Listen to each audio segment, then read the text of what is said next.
నరసింహ నీ దివ్యనామ మంత్రము చేత దురితజాలములెల్ల ద్రోలవచ్చు.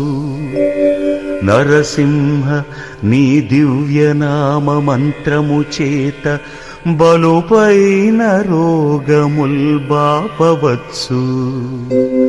నరసింహ నీ దివ్యనామ మంత్రము చేత రిపు సంఘముల సంహరింపవచ్చు.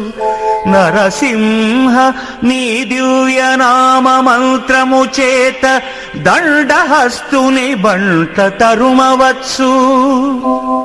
బళిర నేనీ మహామంత్ర బలము చేత దివ్య వైకుంఠ పదవి సాధింపవచ్చు. భూషణ వికాస శ్రీధర్మపుర నివాస దుష్ట సంహార నరసింహ దురిత దూరా.